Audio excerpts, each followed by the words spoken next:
Bonjour tout le monde, toujours dans le Future of Work. Aujourd'hui, on a avec nous une invitée spéciale, Madame Myriam Ktani, thérapeute humaniste orientée focusing.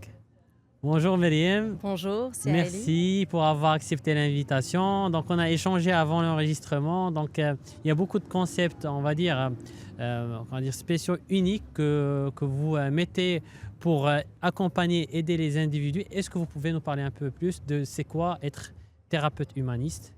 Très bien, merci beaucoup déjà de m'avoir invité à ce podcast. Alors, comme vous l'avez dit, je suis thérapeute humaniste et je travaille avec l'approche focusing. Donc déjà, la thérapie humaniste, c'est une thérapie qui appartient au courant psychologique de Carl Rogers. Ça a été développé aux États-Unis dans les années 50.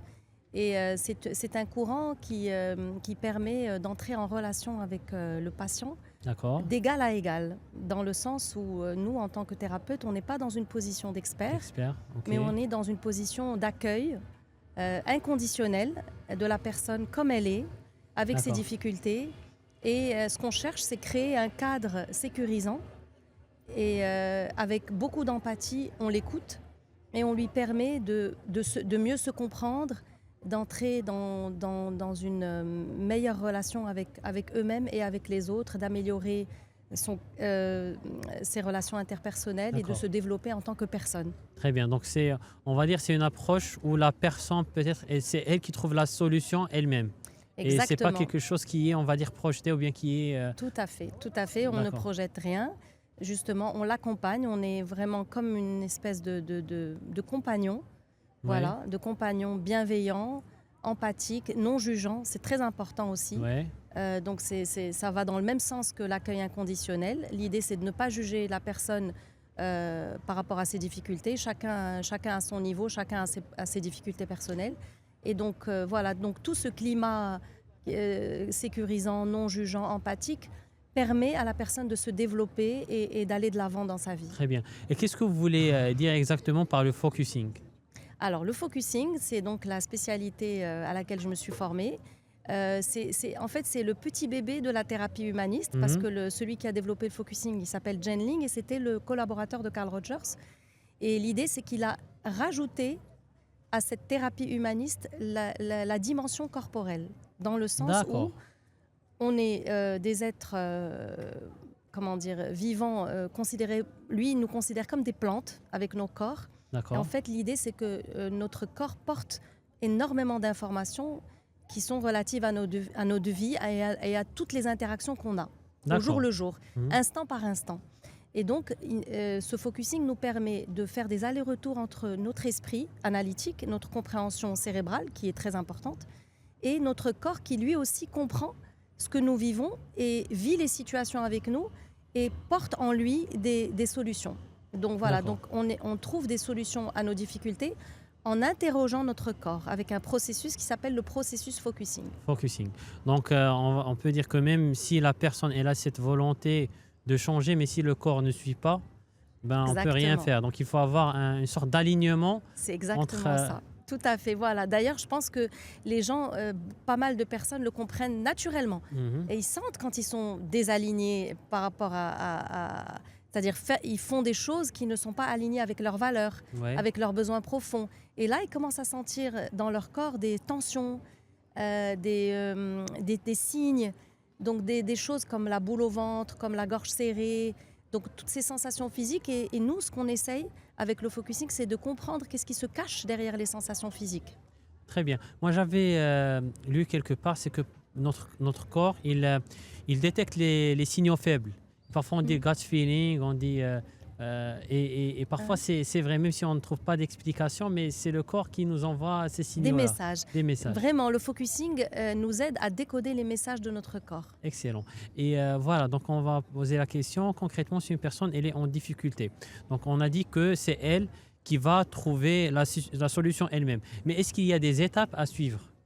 Tout à fait. Alors, le focusing peut être pratiqué de plusieurs manières.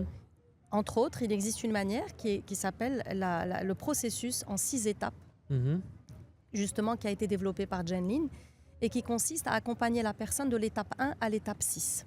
D'accord. Voilà. Donc, au fur et à mesure qu'il suit les étapes, il arrive en principe au dénouement de la situation ou de sa problématique.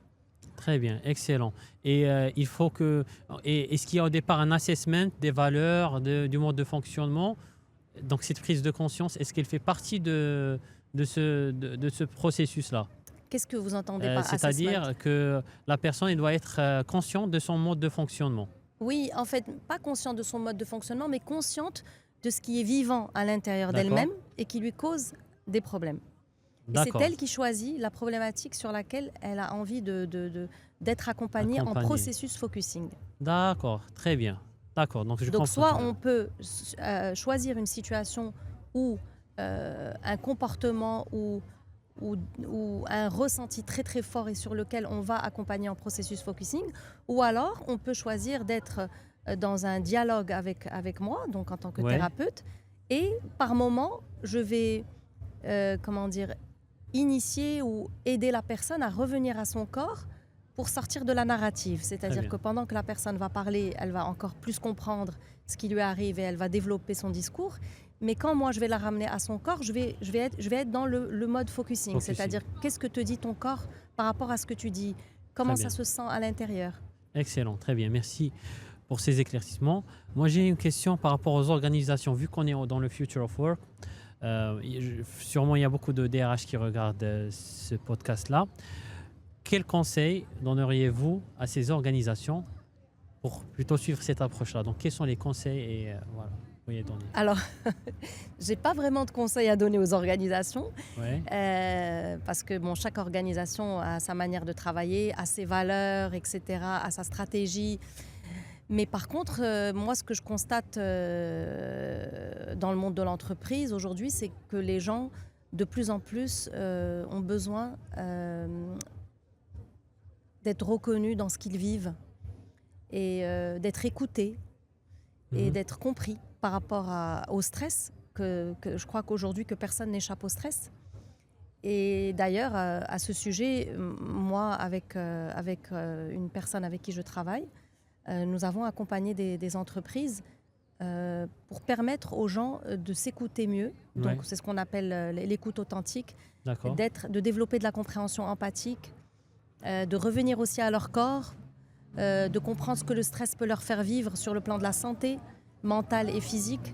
Donc voilà, c'est ce qu'on apporte nous aux entreprises. Donc on n'a pas de conseils à leur donner, mais par contre on accompagne leurs collaborateurs vers justement, c'est ce que je disais, cette écoute authentique, cette compréhension les uns des autres, ces interactions de plus humanistes. Justement, très puisqu'on est bien. des thérapeutes humanistes, on essaye juste d'être des modèles par Modèle. rapport à cette approche, Excellent, excellent, et très même en bien. entreprise. Très bien, Voilà. merci, merci pour cet échange-là. Merci à vous Ben Merci. voilà, donc on vous souhaite bonne continuation. Et voilà, également. donc on a hâte d'assister à l'une de vos formations. Inch'Allah, avec Inch'Allah. plaisir. Merci Marhaba. beaucoup. Merci. On a un atelier là à 14h si vous Très voulez bien. venir. Très Merci bien. beaucoup. Merci à vous.